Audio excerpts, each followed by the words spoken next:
Hi, I'm Amanda Martinez, and I'm a sculptor based in Brooklyn, New York.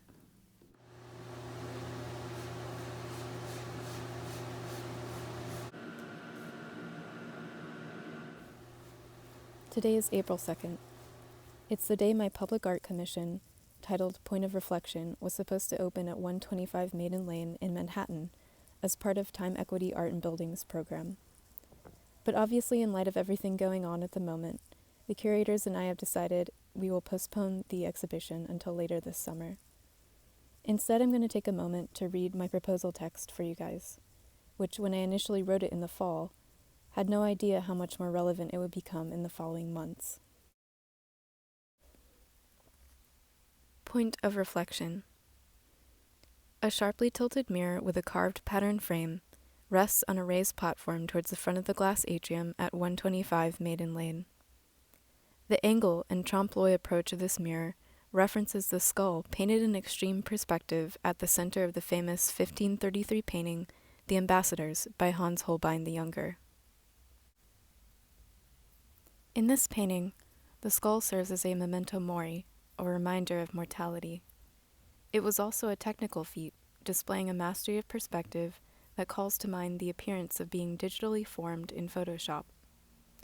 Being photoshopped as a verb is now synonymous with being edited, or that an image can be somehow altered or skewed more or less to our liking.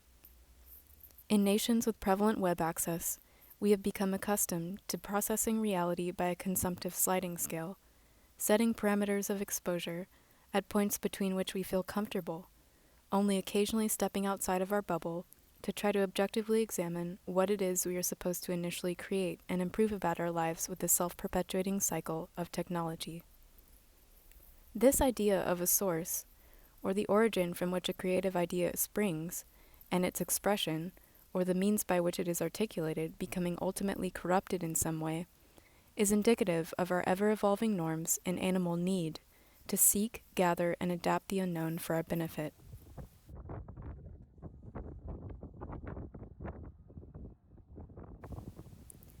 Even the word corrupted itself is an indicator of our changing use of language and the way in which we express ourselves.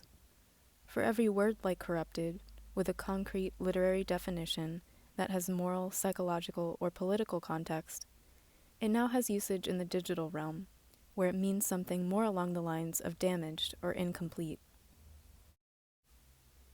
As a sculptor, I am interested in the attempt to navigate our relationship between our experience and the poetic and imperfect nature of its representation. I approach abstraction as a series of connections that are formed or broken between the physical object and its conceptual starting point, with carving acting as a translation into a personal language that can either be interpreted or corrupted. I'm also interested in the transformation that occurs when a simple material is pushed to its limit. Through the manipulation of repetitively paired forms, I am seeking to create psychological space for experiencing the afterimage of the self through making. The sculptures are physically reminiscent of ancient stelae and artifacts as well as contemporary on-screen effects, and employ labor to emphasize the presence of the human hand. In this installation, I am also incorporating mirrors into the sculptures as a type of memento mori, in a manner similar to the psychological existence Borges speaks of them possessing. He writes of them in the negative, that there is something, quote, monstrous about mirrors, unquote, and that a mirror can trouble the end of a hallway. And with one character in his story, The Garden of Forking Paths from 1941, even saying, quote, mirrors and copulation are abominable, for they multiply the number of mankind, unquote.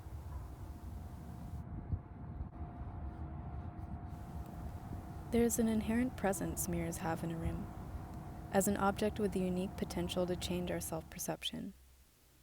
I have removed some mirrors from the direct sightline of the viewer in order to free them from their original context to be a formal material, while others remain upright, ready to be activated with the reflection of a viewer.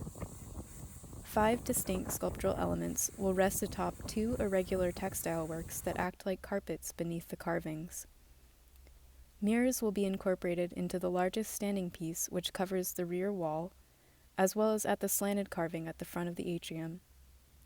These individual sculptural elements form a collective landscape reminiscent of architectural ruins, with the experience of the installation changing from each prospective vantage point, and like us, changing in relation to each other. Our relationship with objects is such that they tell our history, and even when not actively reflecting our image, mirrors have always been a symbolic representation of ourselves. They occupy a unique place in our popular culture, having been magical in myths and legends, revealing of our humanness or not in the case of vampire tales, and transformative in the way that they serve us, being at once both decorative and functional, simultaneously symbolic of vanity and necessary for our understanding of our own likeness. In this way, I am utilizing mirrors conceptually as the ultimate fetish object, or as the first iteration of the selfie. They are a physically realized marriage of our desires and a barometer by which we process our realization of those desires. Much like the way we now digest news and information in our highly curated daily online experience, the melded glass planes of mirrors offer shallow vignettes of personal and spatial understanding, or only parts of the whole self. There is even an ambiguity in the semantics. The act of reflection can be literal or metaphorical, in the same way that we as people can now be more connected while being increasingly separate.